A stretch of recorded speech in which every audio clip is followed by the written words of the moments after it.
Hello, everyone, and thank you for joining us today on the Dairy Signal. We've got the one, the only Michael Hoffman back with us here this afternoon.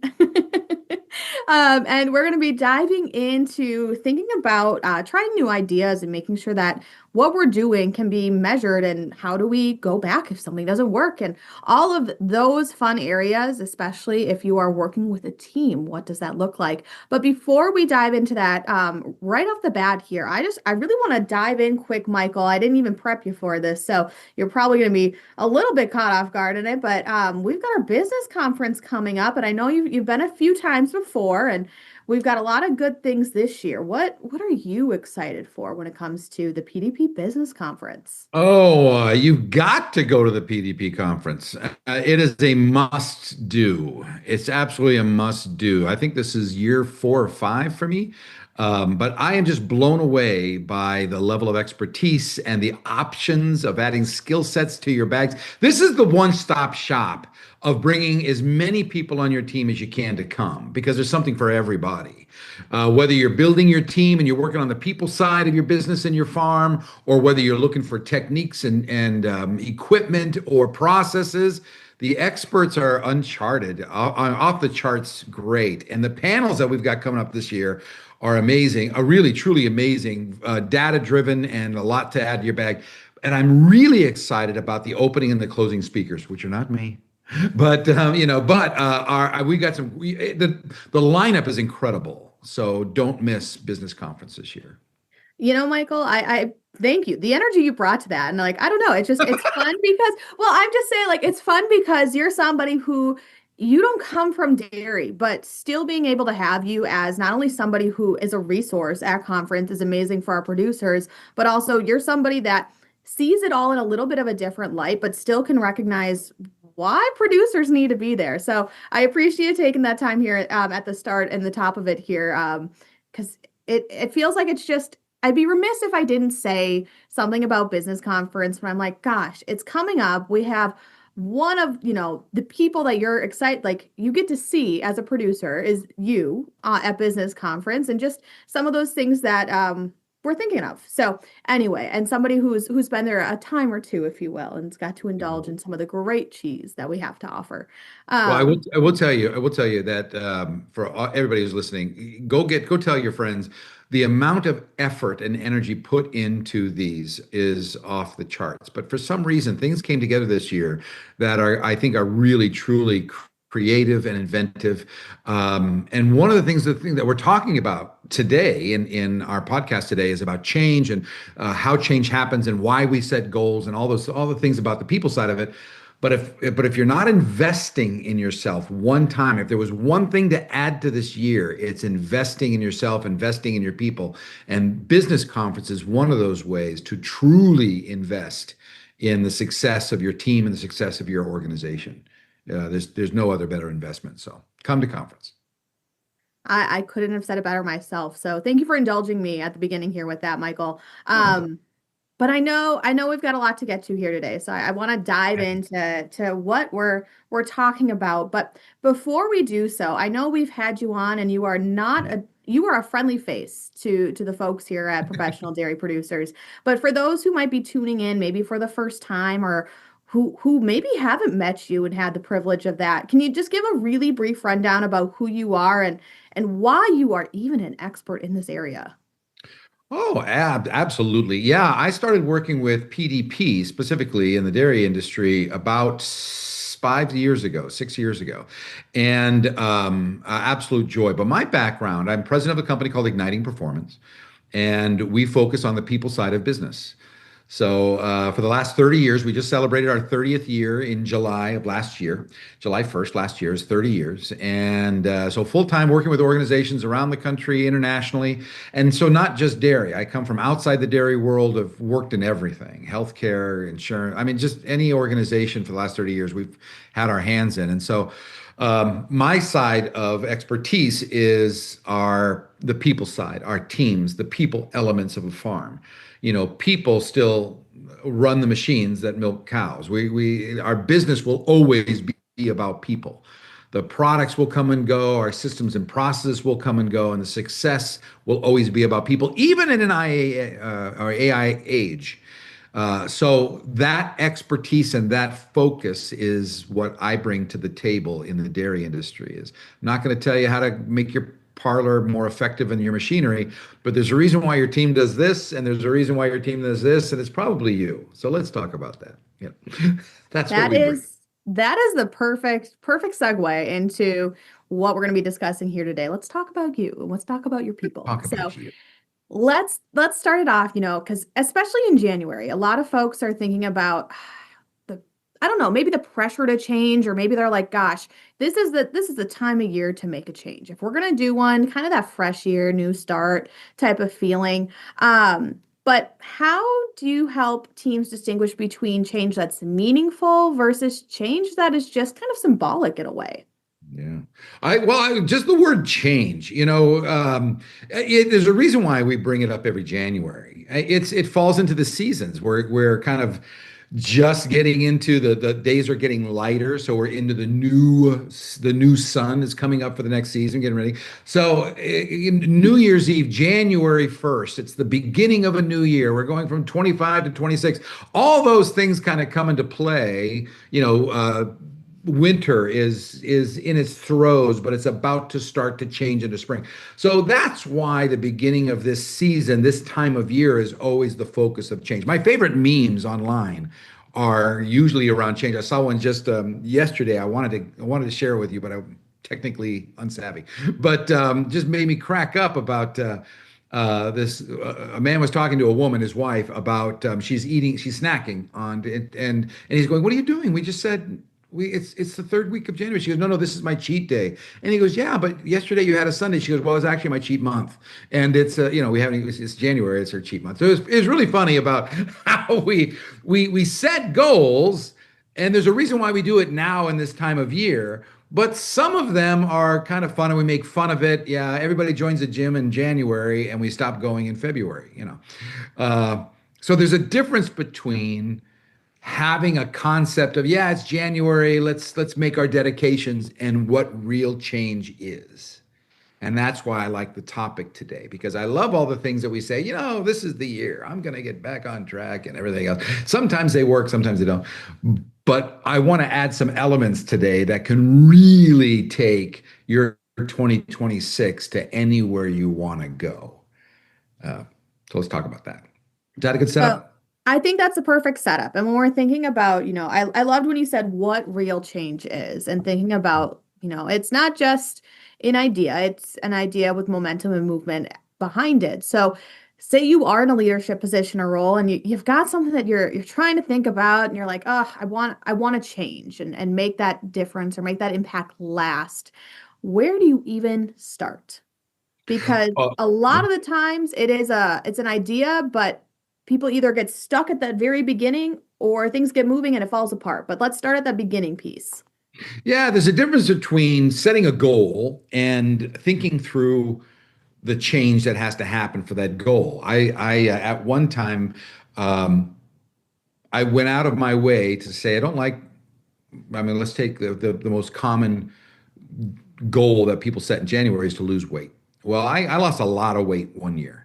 It was a lot of weight. It was almost 100 pounds. And the process of sticking a flag in the sand. Now, there are many years where I made that dedication, and the dedication lasted until my cheat week, and then it was off the rails.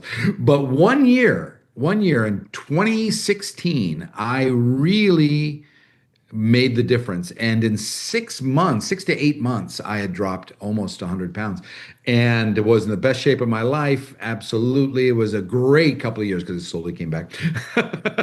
But in that year, there was a difference between all the other years where the same goal was set. And the difference was that we went from here's what I want to accomplish to thinking through here's how I want to accomplish it. It was the only time when I look back over the last 20 years where I actually went from talking about doing something to making it happen. And that's one of the biggest differences between New Year's resolutions. I have a resolution to do something, and setting a goal and creating that goal. And the difference is a plan, going out of your way to say, how are we going to do this?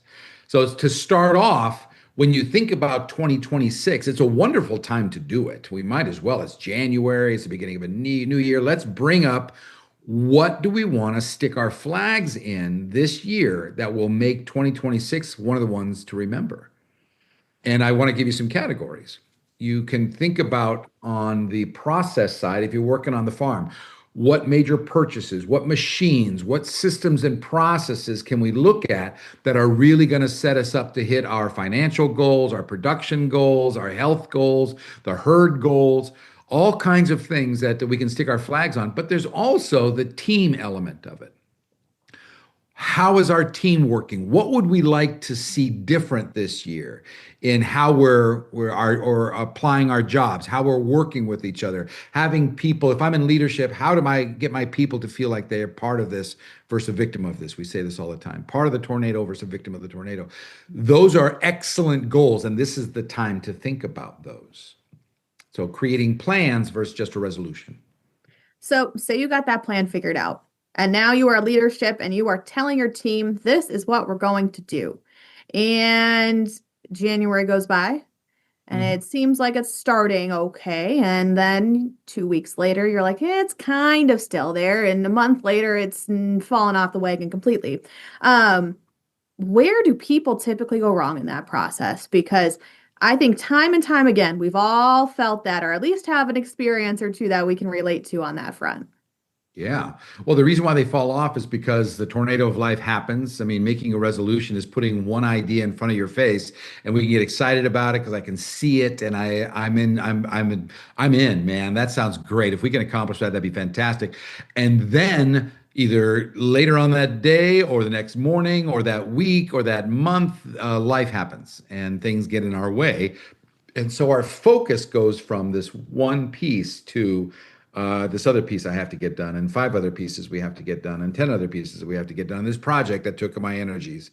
So if there is not a process or a plan in place, of course, it gets off the burner. So there's an old expression that I love, and it's applied for a lot of things, but it's really applied for goals, is we usually accomplish what we give our attention to. So whatever we give our attention, we usually accomplish. That's why setting specific goals is a very, very good thing to do. Not only for you personally, but your family, your relationship with your business, your farm, with the teams. What goals are we hitting this year? And if we can back up, you said, okay, we got a plan in place. Well, let's talk about how we think those through a little bit. And I got some tips for you on how to take a desire and turn it into a plan that we can do in 2026. Does that sound good? That sounds good. I love that. Yep. Let's take a Yeah. step back and talk about that in between, if you will. Okay. First of all, let me bring you up a little bit as far as the vision. I want to throw out an idea. What's your vision? I must say I've been married 43 years. We're going to be 43 years this year. And no, 44 years. Feels like 43. It really does. It's going to be 44 years this year. And when I look back on our marriage, and my wife will tell you this, the same thing. Every year we sat down and wrote out our goals on a personal level, on a weight level, health level, on a financial level, on what we call our big hairy goals as far as what we want to do, on our family goals as far as how we want to keep the family together. What are we doing this year to bump into each other? Every time on our business, every time we wrote out any type of goals, personal, family, business goals, we've hit them. Every single time that we've written them out and had a plan for them, we've either hit them or we've knocked them out of the park. So what I want to share with you is to kind of is the secret sauce that I think is taking a concept like a resolution and turning it into a plan for 2026. So the first place we start is what's your vision? What's the vision? And there are different categories. I would love you to have on a big board in front of you personal goals. What's a personal goal? What's your personal? And yeah, you can put in resolutions. What does healthy look like to you? What's your lifestyle look like to you? Are there family goals? My wife and I have a goal every year that we have to do a personal, we call it retreat, but we're going to be gone for a weekend, just us. Because we got to keep 43 spicy. You know what I'm saying? We got to keep the magic working. If we don't invest in ourselves, then that goes away. So that's got to be planned out. When is it appropriate? How are we going to pay for it? All that good stuff. So there's personal goals, but there's also relationship goals. Family, that's outside of my wife and I. We're empty nesters now. So, what do we do to keep our core family together? Can we plan that out? That we do things that it's going to take some work. We've actually delegated some of that planning, some of the others. There's a family gathering every 2 years that we go somewhere, Broken Bow and everything else. So there's family and personal goals. But when you think about your business, break it up into two sections: production and team. So think through, what are some of your production goals? Yes, you've got your business insights as far as the amount that you're taking out, the amount of volume, your herd, all the good stuff. But what about investments in new purchases? Are there big things to accomplish in process changes? We just had a farm I was working with last year that they were adding a carousel. That was called carousel. Mhm. Yeah, so they've never done that before. Massive investment, massive, but they were moving to a different methodology. That has to be thought through as far as, not just, that's not part of the vision. There's a lot of things that have to happen on that. That takes a plan. But also on the process side, what about your people?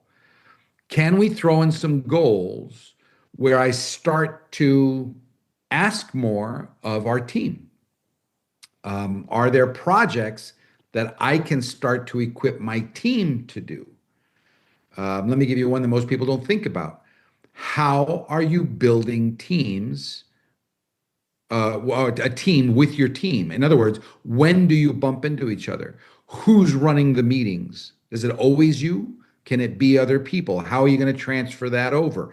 Um, uh, I would really recommend in 2026 that you add a farm building team event where it's the people that work with each other, that are getting together to bump into each other, that spend life with each other, that have an event with each other, whether it's a picnic or an event or something like that, but something that we can wrap our hands on, that you don't organize, that your team organizes.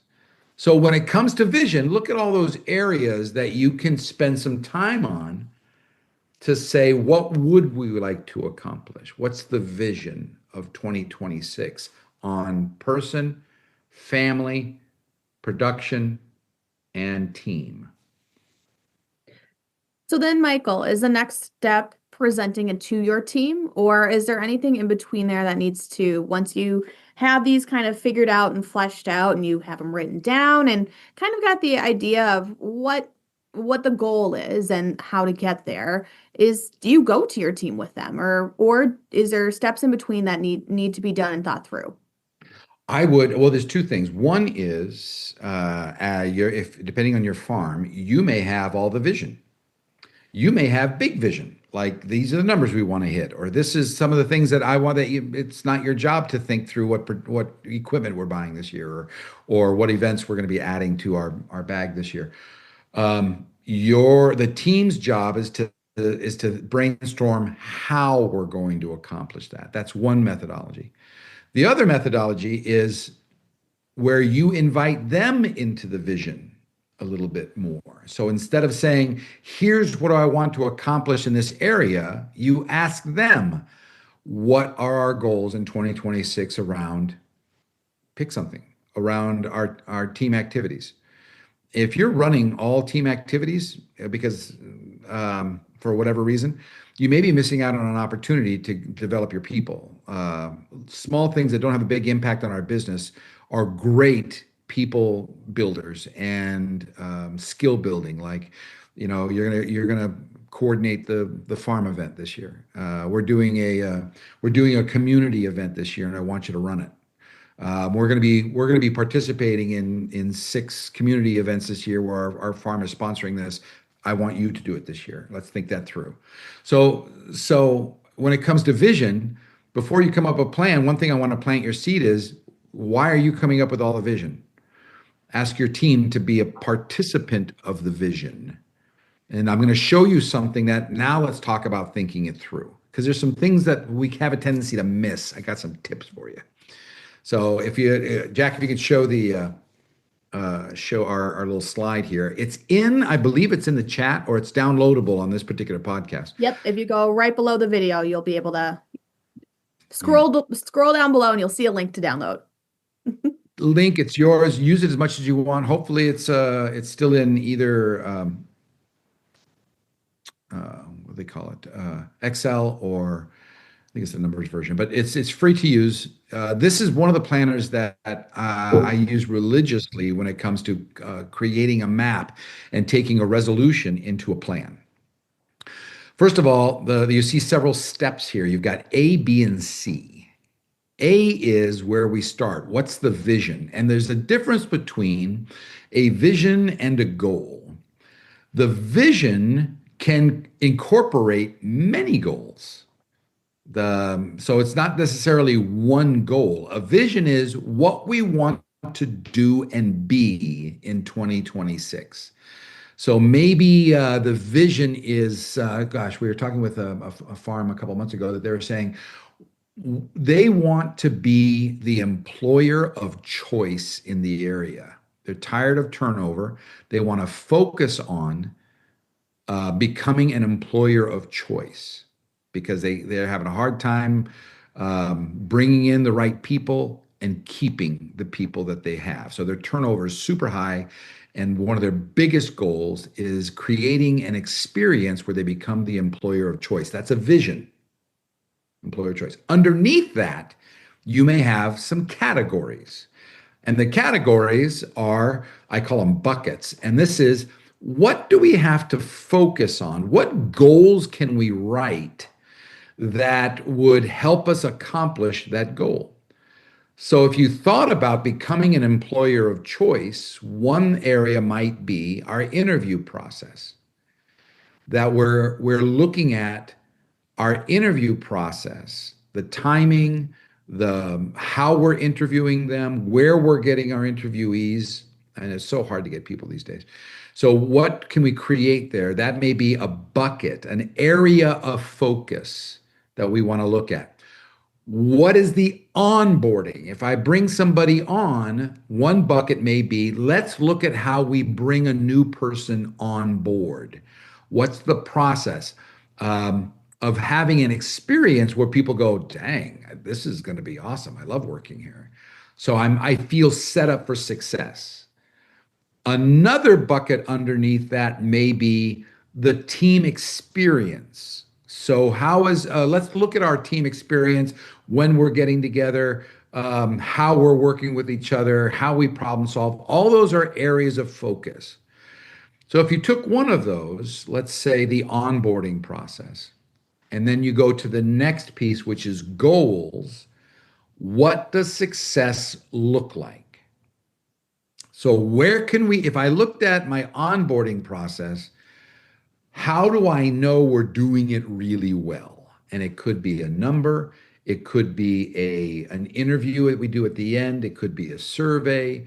We can look for quantity and quality by asking them. Our volume of turnover has gone down. That may be a thing, but how are you measuring it? How are you measuring it and writing a specific goal that is measurable? So I know when it comes to onboarding that the process has a 4 out of 5 in our post-interview after our onboarding process when they go through training. So after the first week, we've onboarded them, we interviewed them, we asked them to rate us, and we're shooting for a 4 and a 5. I mean, a goal is how do we know this was successful? Does that make sense? Yes. Yep. Most definitely. Okay, so that's when people think of writing goals or writing, what am I going to do in 2026? It's that one section. We're really good at writing targets, writing goals, but they're not connected to anything. So in all of that description over the last 5 minutes, I want to kind of bring you back up and say, look, all of your goals should be connected to something. So my goal for a good onboarding process is connected to getting the right people and having them have an experience where they're set up for success so that they stay forever and we get a reputation of being an employer of choice. Everything works together. This is just one element of it. Make sense? Um, okay. Once we have goals, here's some things that most people drop the ball on. We don't set up measurements for our goals. So if I had an onboarding process, I have to think through that's kind of a ethereal thing. How do we know it's working?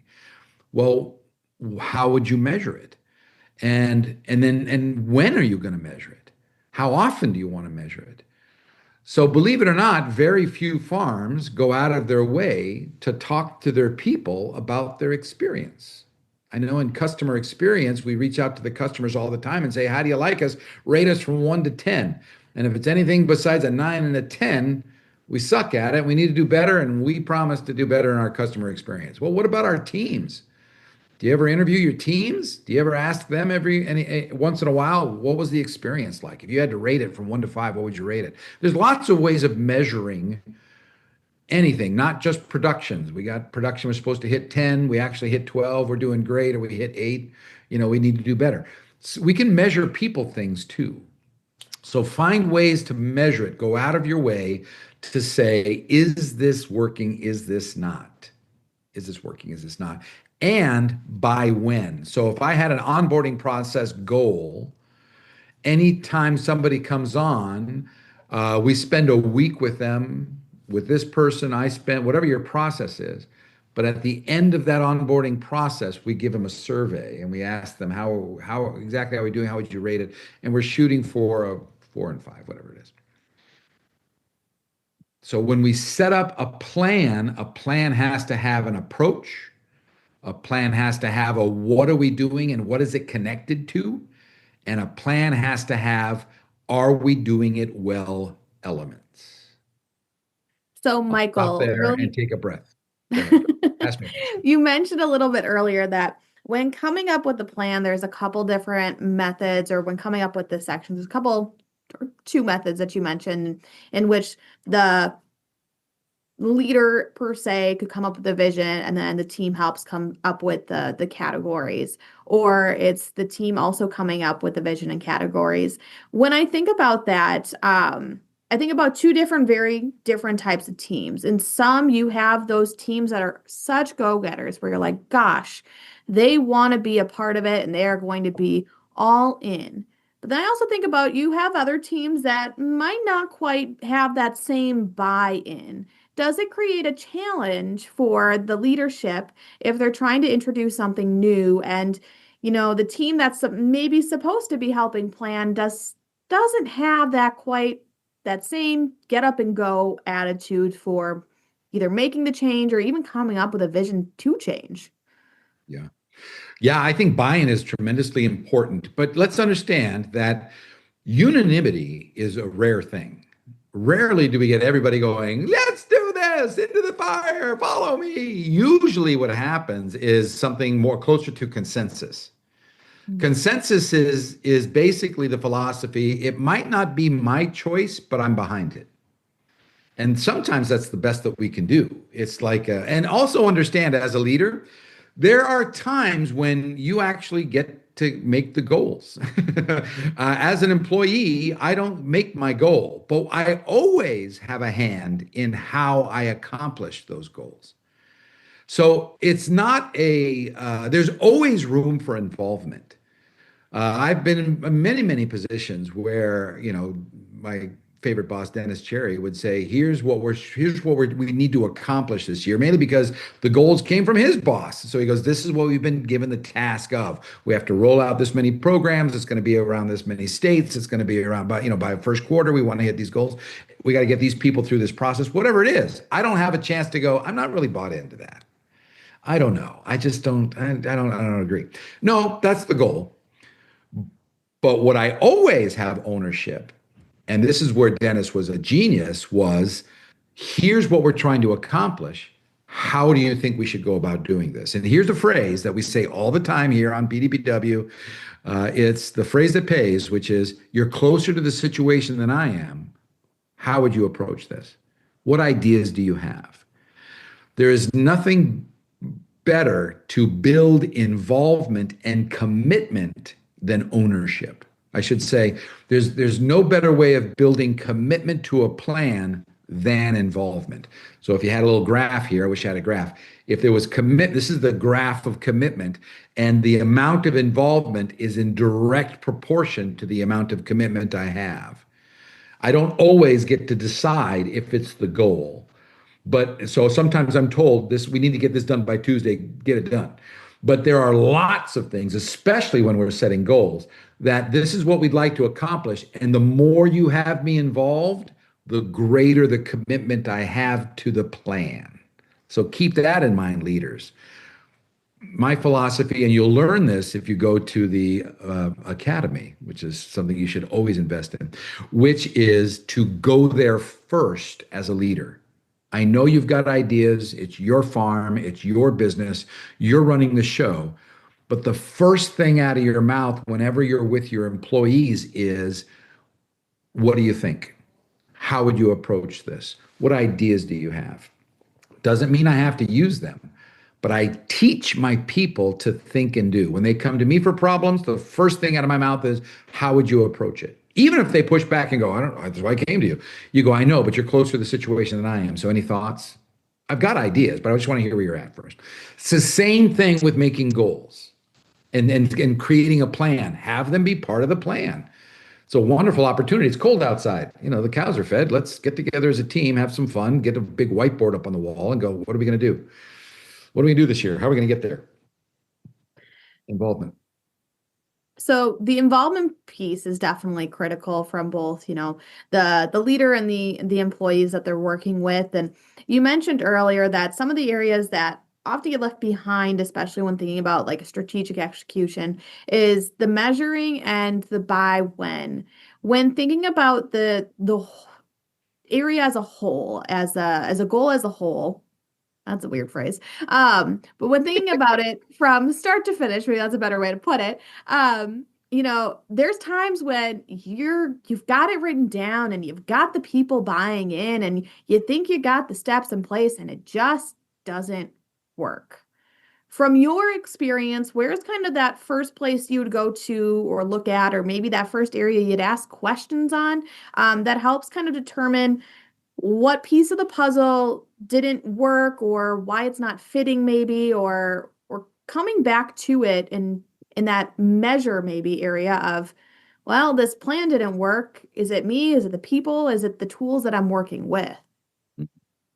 Excellent. And go back to any of the PDP podcasts that you and I have done over the last year. And we've done a lot of them, especially to the coaching ones. And I highly recommend that you go to the academy because we spend 2 days on coaching, 2 days. All of your management should go through the academy. It's great stuff. My particular section, my pillar is on coaching. And that's what you're talking about is, let's say it's not going well. We're rolling things out. It's not going well. We're rolling out. It's going great. Both need a conversation. And there are steps to the conversation. And there's 5 of them. And the first one is start the conversation with purpose and importance. The reason why we're talking is because we had this particular goal that we were shooting for by now, and we're not there. Because here's my information. We're supposed to be here. We're here. I want to talk about the difference. So we get the purpose and importance on the table. Then what we do is we get all the issues and the pieces of the puzzle onto the table. So I'm going to help you come up to speed on whatever the goal was and where I think we're falling short and maybe some of the reasons, but I also want to hear your side. So we get all of the pieces, we assess the wants and needs, get them on the table. And then we come up with a plan. So with those things that are on the plan, this was the goal, here's what we're facing. Now our conversation is about what do you want to do about it? How are we moving this forward? So if you go back, Jack, if you go back to the executive planner and show that, you've got some things to add to that fodder because this you should also be talking about while you're creating a plan. And that is the section C. And the section C of our executive planner is some other things that most people don't think through when they're setting goals. They've got a goal, they may even have how to measure it and by when. But where the real rubber hits the road is how are we going to execute this? And the pre-thinking here is really critical. But in a coaching conversation, this is where I would go back to. If this is what we're facing, all the issues of why we think it's not working, let's come up with a plan. Well, what does the plan consist of? Look at C on our discussion planner. It's what activities need to happen to turn this around, either from you or from me or from us or other people. Are there resources that are needed? Are there tasks that have to be done? Who's going to do those and by when? So when you're coming up with a plan, put those elements in the plan, and these little titles can give you that sort of that topic to bring up with your people to say, let's talk about this. What activities need to be done that need to be done differently, need to be changed, need to be addressed, need to be focused on? What resources do we need? What ownership needs to take place? What tasks need to be done? When are we going to follow up with this? Let's try this out. We're going to get together on Friday and see if you're able to connect with Tommy. Oh, whatever. But these are the topics that you can use as conversation starters to help flush out a plan that either isn't working and we want to get it back on track, or what is working and we want to acknowledge those things so that we can keep doing them forward. I haven't worked with you for the entire month. It's the first time we're talking about this. What tasks are working? What activities have you been doing that are really knocking it out of the park? How often do you look at those? So these are topics of conversation that you can have in a coaching situation that can help you think it through. I also want you to do it while you're planning for the year. So each of those goals that you set up in those buckets, you should think through. If I've got let's go back to our onboarding example. So we've got an onboarding process. We spend a week with them. This is where you flush it through. What specific activities they're going to spend? I've got a new person coming on board. They're going to be the new herd manager. I'm going to be having them spend time with Steve. And then I'm going to come in on Wednesday. We're going to spend time with the vet. So I need the resources with the vet. That's going to be, think it through. These are the categories that you think it through. So you set them up for success. Off we go into January.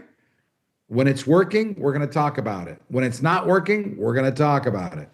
Get it on the table. What issues are we having? Let's put a plan together to adjust or keep going.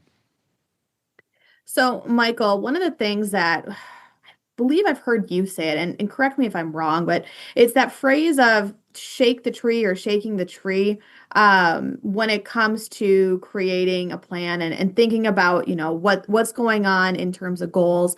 Does that resonate with you? Does that mean anything to you in that phrase, or do I got the wrong person? So I apologize because I know I'm pulling this one out of my pocket. No, right now. I love that phrase. And it's kind of I'd like it to be motivational to everybody who's listening to this. And that is, if we always do what we've always done, we'll always get what we've always got. January is a great time to shake the tree. Do something completely different. Stretch yourselves. Take a chance and invest in somebody. Here's something I'd love to add to your bag. Every single person on your team needs to find something that they're developing in themselves personally this year. The farm or the business is going to invest in you in some way, whether it's paying for an online class, or it's something that I'm investing in my team. I saw this last year. I get excited about this because I saw somebody doing this last year. That I went, I love that. I haven't seen that in so long. And that is part of our goals is your personal development. Whether it's a new position, like for instance, we did the example of somebody who was working on the farm. They're now being a herd manager. That was an uptick for them. And it was a new skill they'd never done before. They were working with the calves. Now they're moving up to herd manager. And so we got to think that through. What needs to be invested in you to set that up for you? If I've got somebody in my team that has a desire to move into management, what type of investments can I make in them this year to start prepping those skill sets to set my farm up for the next level of managers as we, grow our business and we expand? So shaking the tree is saying, what can we possibly add this year that we've never done before, that is either on a personal level, on a business level, that says, let's use January as an excuse to try something new. Um, if I can give you an example, we were working with a farm that the the dad, actually the dad who was retiring, so we've got people taking over the farm, but they're one of the last things they were going to do was to invest in another 600 head cattle or farm down the road. And in that investment, they were talking about it and sharing this with me. There's a bunch of us there. We were talking it through, and I was watching the next in line and their body language. So this person's excited, bring it on. It's going to be the last hurrah, 600 head. And this person was going, oh God, I don't know if I can live through this. I don't know if I can take it. I don't know if I've got enough bandwidth. Very common in our industry. Every time there's something new, we think we have to do everything. And so what we did was we pulled back and I brought it up. Why is the first thing we think of is I have to do it. I don't know if I can. I. And what I mean by shake the tree is there are some things that are happening on your team and your farm that it's become the thing that we do. So let's shake it up. Let's acknowledge it. Let's shake it up and let's do something different. That example was, can we whiteboard this a little bit? Because I see it on your face and this is not your task. What if you never had a hand on this particular investment? If it was everybody else but you, what would that look like? If we gave people opportunities to be involved in this, how would that look? And they're like, I don't know if we can do that. It scares the hell out of me. I know. That's shaking the tree, man. That's what I'm talking about. And it was an amazing experiment. It really was. And it took all the pressure off of one person and spread it out in the farm. It was great. So shake the tree is literally giving yourself an excuse to do something we don't normally do it this way, but let's try it. See what happens. So, kind of along those lines, especially when you get a team involved in terms of, gosh, what is that vision? What are some of the goals? All that fun stuff. Sometimes as a leader, you have a team that comes up and is like, gosh, I think this is what we want to try as a team. And maybe the leader wasn't necessarily thinking that way to start with when coming up with a vision, but is like, yeah, we can try that. How do you, as a leader, encourage some of those ideas, even knowing they might not succeed? And sometimes, as a group, I would say we're not always the keenest on failure, if you will. Oh, I can amen to that, sister. It's true. We're so hard on ourselves. Um, let me put this bee in your bonnet a little bit. What is the number one role of a leader? And I'll answer it for you. The number Please one do. role, I the was like, I could number go a one lot of role, different I will ways. make a guess. The number one role of a leader is to develop their people.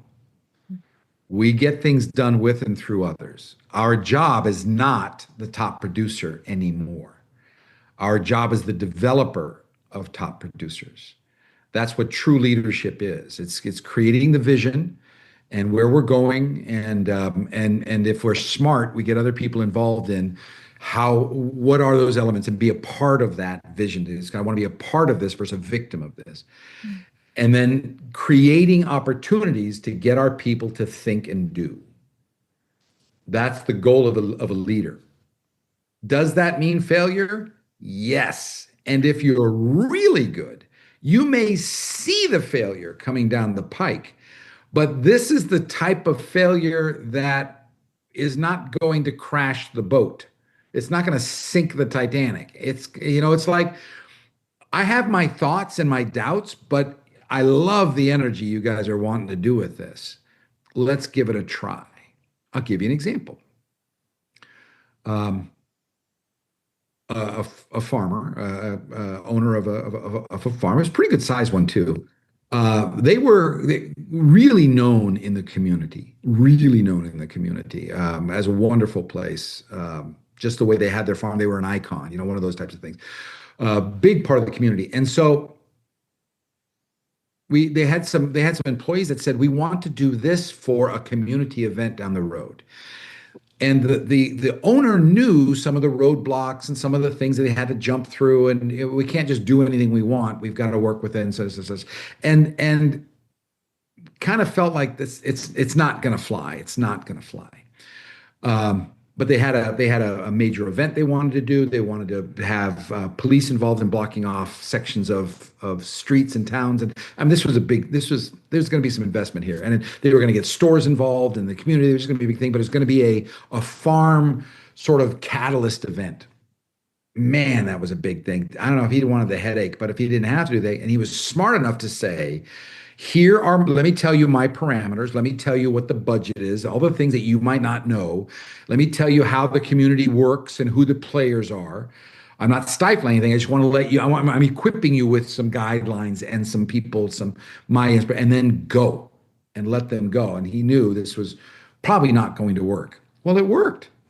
It worked amazingly, and they had an event that'll probably be a regular event. And not only that, but uh, the reason why I love that story is because one of the reasons why they wanted to do it is there was a lot of bad publicity when it was about anti-farm, anti-cow, anti-methane, all this good stuff. And what they created was a town that said, shing, not our farm.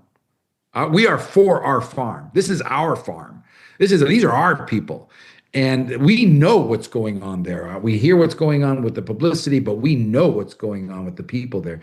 And it just went amazingly well because the leader did not stifle the suggestion.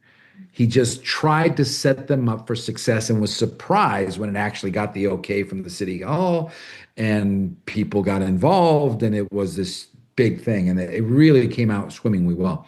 Doesn't always happen that way, but I love the fact that he took the chance of saying yes more than no.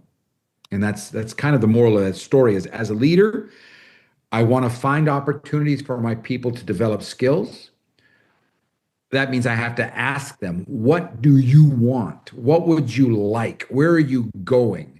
How can I get you past your own position and start to say, what else can we add to your bag?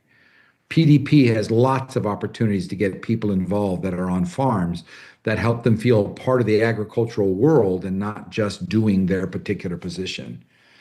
So if that's not part of your development and your vision for 2026, I really recommend that you do. What can I add and as an opportunity for my people to develop themselves? Doesn't have to be trips. It could be programs. It could be online training. It could be adding skill sets like leadership or coaching. Send them to the academy. Every one of your people who even think about being in management should go to the academy. That's just a given. Given. Bring your best as a reward to the convention or to the business conference. We've got calf care you're involved in. You've got a Cornerstone that is just off the charts, fantastic. Lots of ways to invest in your people. Ask them, ask them, ask them, ask them, and give them opportunity. So, Michael, I think we're kind of getting down there on time, and I've got just a couple more things here quick. But when thinking about leadership and those who are, I don't want to say quote unquote in charge, but when it comes to having these goals and these visions, it's critical that your people are a part of it. But if you were to give the biggest tip of the day and thinking about, how leaders should be looking at their goals for the year, what would it be? Um, you don't have to have 50 goals. If you brought your people involved in a handful of goals, two or three really critical goals. There was a study, I'm trying to remember the study when you're talking about it. There's literally a statistic that says if I have, we're looking at a big group of people and goal setters, and how many goals did you hit? People that had 10 or more goals, how many goals do you think they actually hit? 2, 3? Zero. Oh. Zero. None of them were accomplished. But people that had three thought out specific goals hit every one of them. So when it comes to that last thing, it's like, are goals important? Absolutely. You will accomplish what you give attention to. Use the planner as an excuse to kind of think through, what is this goal connected to? Is there a larger vision? Let's break it out. What is the goal? Try to get specific, as specific as you can. In other words, how do we know when to party? How are we going to measure that? How often do we have to look at it? And then think through what's going to be needed for success. What specific activities need to happen? Who needs to be involved? Are there other resources that we're going to need? When can we do this? How often are we going to do it? Really plan it out, and you'll hit every one of them. Clarity is the word to answer your question. That's what a plan does. It brings clarity to what we're trying to accomplish, how we're trying to get there, when do we know when to party, and who needs to be involved. Oh my gosh. You do those things this year, and you use January as this season as an excuse to throw out three very specific goals. You'll hit every one of them. And I want you to brag about it to me at business conference or at the events that PDPW puts together throughout the year, because I'll be at them. Well, Michael, I think that was a really great way of framing and thinking about what's actually attainable. It's not everything in the kitchen sink. It's being smart with what you're going to be putting forth throughout the year. But, as we kind of wrap up our time here with you today, what's that one key takeaway that you really want producers to be thinking about or actively doing after today's discussion? Mhm. I want you to download this executive planner, and I want you to make some goals for yourself personally. What are your goals? And not just with the farm. I want you to, or your business. I want you to think of what are your goals for your own personal life. Get those specifically written down. What's your health goals like? What are your numbers? What are you shooting for? And what's the plan to get there? Think out a plan. Get others involved. Come up with lots of resources to help you hit those goals. I also want you to come up with your own personal goals for your family and your team. What are you doing? Let's not just grow our business in the numbers and are we successful and are we pulling in X amount of crop and all that good stuff. I want you to have a goal for your team, the people side of your farm, the people side of your business. What is the goal this year for development? What is this goal for communication? What is this goal for gatherings? And you put that much effort into your team as well as the numbers for your business, you'll accomplish anything you want to accomplish in 2026. Promise you. Well, I have to say, Michael, thank you again so much for your time here this afternoon. It's always a pleasure to get to talk to you. But I'm really looking forward to March. I'm really looking forward to the 4th and the 5th, where we'll all be together in person. And I think, like you said, it's the perfect time to brag on your team or the goals that you set today or within the next few weeks and how they're going. I think Yeah. Michael would love to hear that. I know I would love to hear it as well. So at Business Conference, we hope to see you there for it. It's coming up here, gosh, so shortly. But for now, thank you again, Michael. And I just want to say to everybody out there, stay warm. I know it has been an interesting week or two. And we'll see you here on Thursday on the Dairy Signal. Bye now. Bye, guys.